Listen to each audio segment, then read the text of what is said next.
Assalamualaikum warahmatullahi wabarakatuh. Jumpa dengan saya GC Abdul Aziz, ISF SAK MGA, selaku pimpinan Yayasan Duta Jenius Internasional dan pimpinan Pondok Pesantren berbasis Surau Budaya Minangkabau Auladul Jannah. Saat ini kita akan bincang dengan semua hadirin, kaum muslimin wal muslimat, dan semua masyarakat Indonesia dimanapun berada. Kita bicara tentang seseorang atau satu sifat yang mereka itu paling ahli dalam memanipulasi dirinya sendiri. Ada yang secara komplit ada pada diri satu orang, ada yang hanya beberapa poin saja. Dan kita perlu tahu tentang orang-orang seperti ini. Bisa jadi dia adalah kawan kita, bisa jadi dia keluarga kita, bisa jadi dia sahabat kita sendiri, orang-orang yang terdekat dengan kita. Namanya manipulasi psikologi. Aduh, saya agak sedikit payah menyebutkannya karena khawatir ya. Tetapi dalam hal ini kita tidak menyebut atau menyinggung satu atau dua orang, tidak. Materi kita, bincang-bincang kita pada malam hari ini itu tidak ditujukan kepada orang-orang tertentu, tapi ini bersifat umum. Siapa saja yang mungkin saja kita berjumpa dengan orang-orang seperti ini. Manipulasi psikologi ini adalah sebuah cara yang seringkali kita jumpa di dalam diri seseorang. Bisa jadi pasangan hidup kita juga begitu. Tapi sebelum kita masuk ke tahap cerita apa itu manipulasi psikologi dan seperti apa orang-orangnya dan jenis-jenisnya, jangan lupa untuk mendukung channel ini. Yang ini bermanfaat juga untuk pondok pesantren kita. Jangan lupa untuk like, share, komen, dan subscribe-nya. Oke, baik. Kita dalam kehidupan sehari-hari bergaul, kalau di pesantren antara ustadznya dengan santrinya, dengan kiainya, dengan pimpinan pondok, dengan masyarakat, dengan jamaah. Kalau di luar dari lingkungan pesantren ya antara masyarakat secara umum.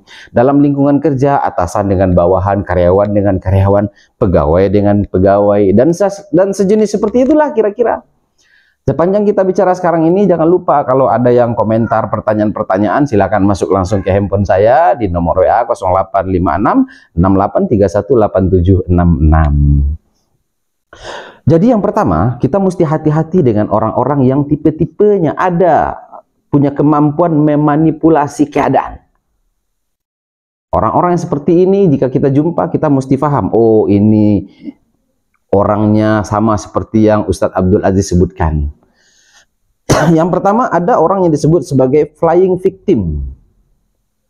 Flying victim ini, bila dia orang yang tipe seperti ini nih, yang pandai memainkan flying victim seperti ini, kalau dia berbuat kesalahan, bukannya dia mau mengakui dan meminta maaf kalau dia berbuat salah, tapi sebaliknya dia malah akan mencari salah orang lain dan membuat situasi seakan-akan dia yang jadi korban. Nah, ini namanya orang-orang yang memakai teknik playing victim. Dia salah, tetapi bukannya dia mau mengakui kesalahannya dan meminta maaf jika ketahuan dia berbuat salah, malah sebaliknya, dia akan mencari kesalahan orang lain, kesalahan si A, kesalahan si B, atau kesalahan orang yang menyampaikan salah kepada dia.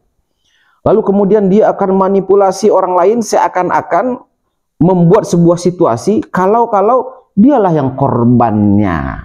Kadang-kadang kita punya pasangan juga ada yang seperti itu, atau anak-anak kita atau kawan-kawan kita mungkin yang ada di sekitar kita. Hati-hati dengan orang yang seperti ini, orang-orang yang suka memainkan cara playing victim. Dia salah tapi tidak mau mengakui kesalahannya. Sementara kita tahu, sebelum kita lanjutkan kepada poin-poin manipulasi psikologi ini, penyebab iblis dibuang dari surga itu karena apa? Karena sombongnya.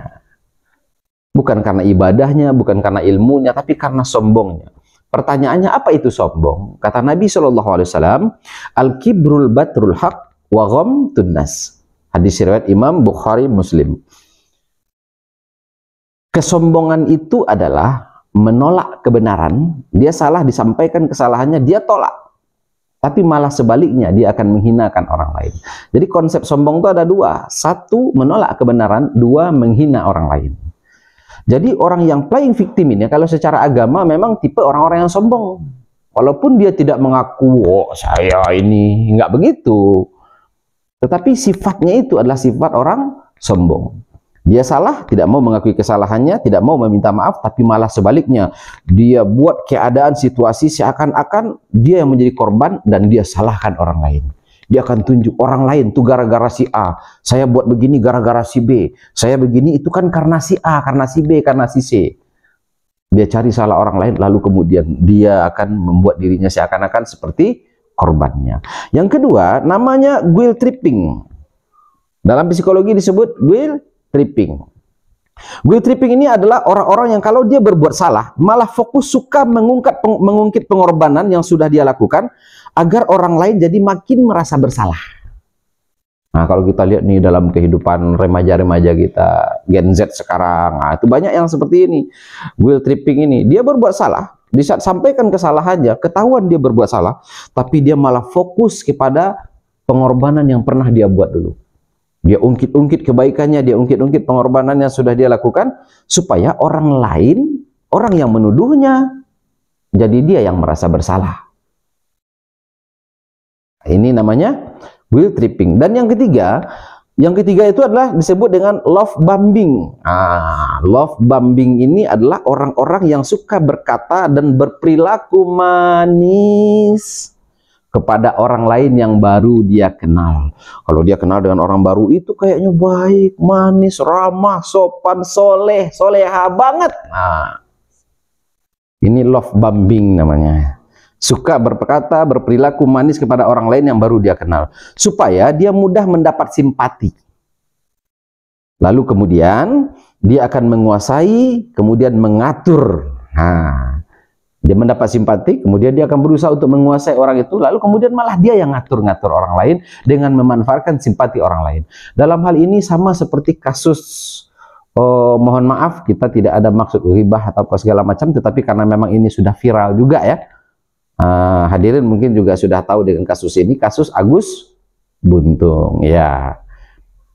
Yang saat ini sedang viral di mana-mana, kasus Agus Buntung. Itu sedang memainkan teknik love bombing. Saat kenal dia kayaknya baik, sopan, ramah, dia manipulasi keadaan supaya orang simpatik kepada kekurangannya. Tapi kemudian dia berbuat salah. Oke. Kemudian yang keempat, ada namanya triangulation. Orang-orang yang triangulation ini, kalau dia berbuat sebuah kesalahan, dia yang salah nih. Ini contohnya, ini gelas saya ini umpama dia salah, jelas dia yang salah nih. Oke. Tapi kemudian dia akan mempengaruhi orang lain. Dia akan kasih tahu sama si ini, dia kasih tahu sama ini, dia kasih tahu sama mikrofon ini, dikasih tahu sama ini, kan begitu. Dia akan melibatkan orang lain, kemudian mempengaruhi orang lain untuk supaya membenci saya. Contohnya nih, yang sudah menyebutkan kesalahannya. Dia salah, dia bukannya mau mengakui dia salah, sulit untuk berjiwa besar, tapi dia malah cari kawan-kawan. Kadang-kadang kalau di dunia maya sekarang itu dia cari netizen untuk melegitimasi dirinya sendiri untuk mendapat dukungan. Kemudian dia ajak orang seakan-akan sayalah yang salah. Begitu toh. Kemudian orang lain akan dihasut supaya orang lain akan benci kepada saya. Ini contoh. Ini namanya triangulation. Dia berbuat salah, kemudian dia akan pengaruhi orang lain agar orang lain membenci seseorang yang dia inginkan. Mencari legitimasi dukungan pihak-pihak ketiga, pihak lain, agar ikut menyalahkan dan membenci orang lain, sehingga kesalahan utamanya terlupakan. Kemudian yang kelima, ada orang-orang yang tipenya itu, kalau dalam psikologi disebut gaslighting. Gaslighting ini, dia sudah nyata-nyata nih salah, dia hampir mirip nih. Antara triangulation ini dengan gaslighting. Kalau triangulation ini mungkin ya kadarnya masih kecil lah. Kalau dia berbuat salah, dia akan mempengaruhi orang lain untuk bisa membenci. Ini kadang-kadang di kalangan perempuan seperti itu kan. Kalangan wanita, dia udah salah, kemudian dia gosip sana sini, lalu kemudian untuk mencari pembenaran, akhirnya orang yang tadi menyebutkan kesalahannya malah menjadi diserang balik sebagai tersangka utamanya. Kalau gaslighting ini memang nyata-nyata, sudah terbukti dia salah, ada saksi, ada yang mendengar, ada yang melihat. Oke. tapi kemudian dia akan cari pembenaran pada dirinya sendiri, lalu dia akan fokus kepada apa saja pengorbanan yang sudah pernah dia lakukan, kemudian dia akan coba mengurangi volume salahnya dia. Sama seperti yang tadi, salahnya 5, dia akan fokus kepada salah yang paling ringan. Nah, dia akan berkutak bolak-balik di paling ringan ini. Kalau dia bicara kepada si A, si B, si C, si D, segala macam, dia akan bicara kesalahan yang paling ringan. Saya kan cuma buat kayak gini aja nih. Ini pun gara-gara si ini nih. Si ini tuh karena ini, karena itu, akhirnya saya terbuat seperti ini nih. Ah, tapi anehnya kok saya yang malah disalahkan. Nah, dia fokusnya kepada yang ini. Sementara salahnya banyak, bukan satu. Ada 5 mama kesalahannya, dia akan fokus seperti ini. Lalu kemudian, sudahlah buat begitu, dia akan hasut orang lain. Nah, hasut orang lain untuk bisa membenci. Balik kepada cerita sebelumnya tadi, dia untuk bisa membenci orang yang menyalahkannya. Dia akan cari kambing hitam. Dia akan cari kambing hitam, kesalahan si B ini kesalahan si C ini. Dia ajak orang lain sama-sama dipengaruhi untuk bisa membenci si A atau si B, si C yang dia sebutkan sebagai kambing hitamnya ini.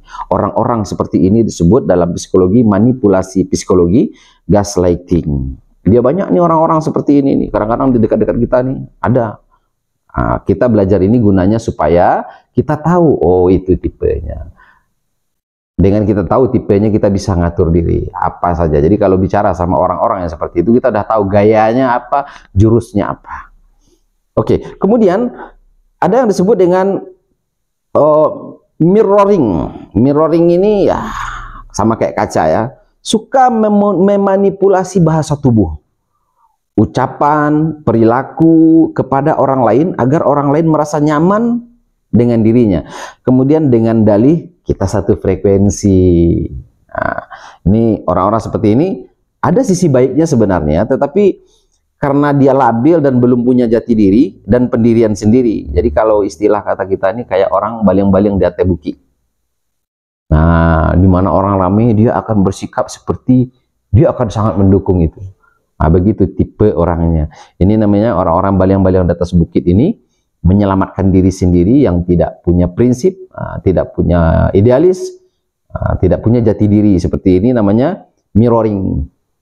Oke, kemudian yang terakhir tuh, yang ketujuh itu orang-orang suka memanipulasi psikologi itu disebut dengan foot in the door. Dia suka meminta dari hal yang kecil-kecil dulu. Setelah orang lain setuju, dia akan lanjutkan meminta hal yang lebih besar, dan seterusnya. Orang-orang ini biasa disebut dikasih hati, minta jantung. Jadi ini 7 tipe macam-macam teknik psikologi, memanipulasi psikologi. Dan bila kita jumpa dengan salah satu di antara orang-orang ini, ya kita harus paham, oh itu tipenya. Dia bisa berbuat seperti itu kepada orang lain, tapi tidak dengan kita. Oke. Jadi kita mesti berhati-hati untuk memberi kepercayaan kepada orang-orang seperti ini. Tapi jika dia mau berubah, bertobat kepada Allah Subhanahu wa taala dan memperbaiki dirinya, mengupgrade dirinya, kita tetap terima. Jangan pernah membenci orang lain. Oke, terima kasih. Itu dulu untuk saat ini. Jangan lupa like, share, and subscribe. Semoga bermanfaat untuk kita semua. Assalamualaikum warahmatullahi wabarakatuh.